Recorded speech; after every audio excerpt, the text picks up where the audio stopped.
So welcome back to Channel Ron. I'm back on the 2005 Ford F-250 Super Duty, and what I'm replacing today is the blower resistor, and I got a brand new one right here to replace.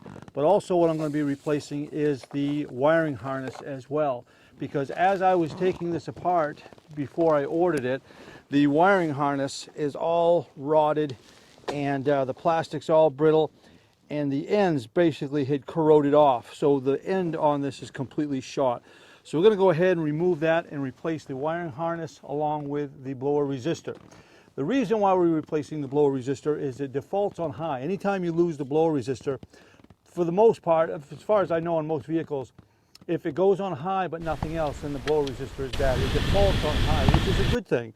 But it's kind of a nuisance because you want to be able to turn it down low. So first thing you need to do is remove the old one. It's a 5/16 socket. So get in there and pull that old one out.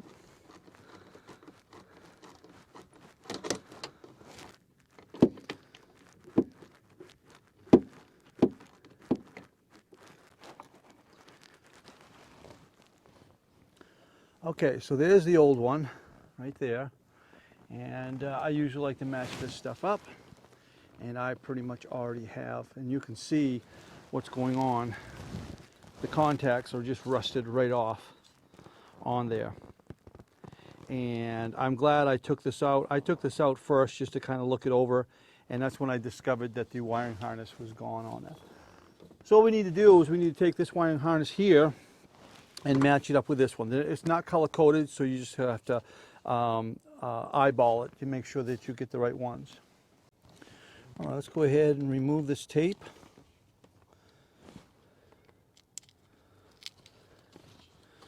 And pull that wire mold back so we can reveal the wires. And all we need to do on this, there's 4 wires here, and there are 4 wires here. We just need to line them up. So I'm just going to go ahead and cut those off. We'll start with one at a time. We'll start with the bottom one. So I'm going to go ahead, cut that anywhere here.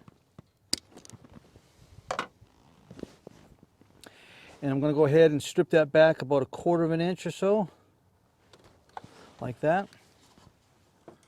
Now I'm going to have more wire here than I need, but that's okay. I'm going to do the same thing with this one.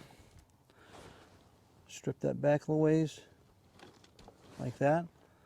So I should end up with 2 ends like this. Now I like the heat shrink crimps. I've been using those quite a bit now, and these are fantastic. And if you haven't used these, I did a video on wiring up a trailer. These are fantastic. So you find the right size that you want. You set them down where you can spill them. And all you need to do is you just slide this in, just like this.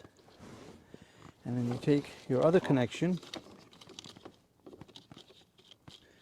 You basically just kind of push them together, kind of mesh them together like this.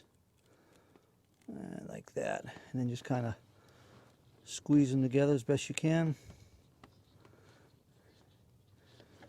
And then you feed that in like this.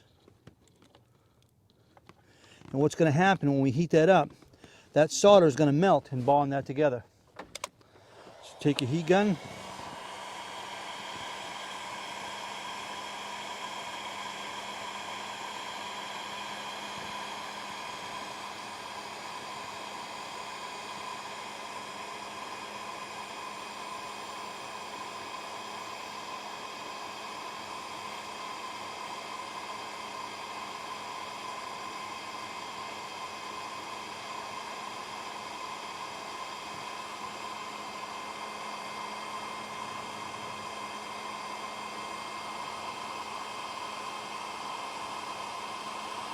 And you should see that solder kind of mold itself right into those connections.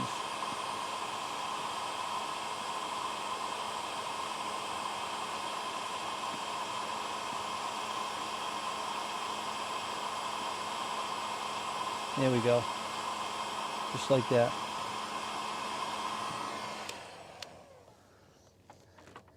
Not only does that bond it together, but it seals it. Keep the elements out of it as well. All right, let's move on to the next one.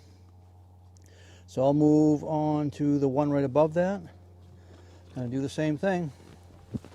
Gonna cut that wire, strip it back a little bit, and then that was the next one up, which is this one right here. So that's what we're trying to do. We'll just match those up. Do the same thing.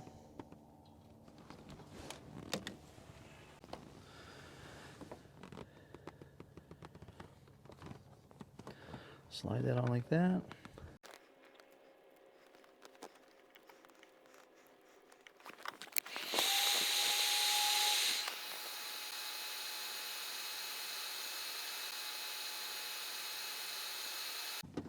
So there's the first two right there. So I'm going to go ahead and just do the other two real quick here, and then we'll move to the next step. Okay, so there we have it. They're all done.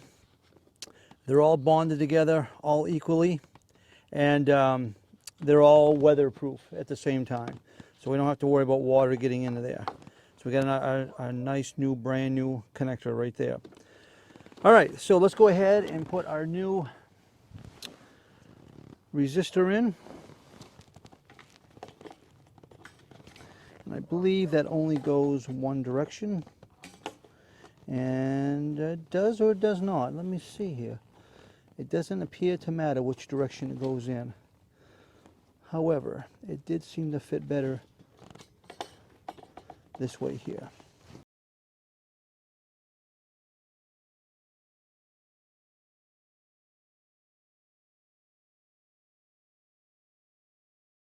All right. Let's go ahead and take our new connector, plug that in.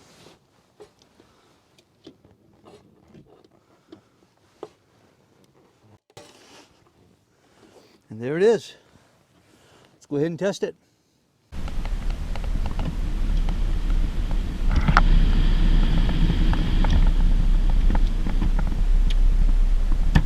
Okay, as you can see, it worked fine. So now what I'm going to do is I'm just going to tie these up a little bit. Just kind of neaten them up. And this should last as long as I own the vehicle anyways. I mean, that was in there since it was new probably. And then I'm just going to take my wire loom and just stick the wires back in there as best I can.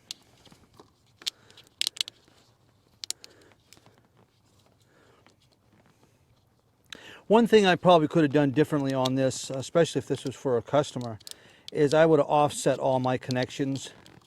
That way they wouldn't all be right next to each other so much like they are right now. And for a couple of reasons, just in case, you know, the insulation broke free and it shorted out. And the other reason is the wire loom would fit a little bit better. Yeah, that looks pretty good right there. Put a little piece of tape around the edge of the wire loom. Just like the factory.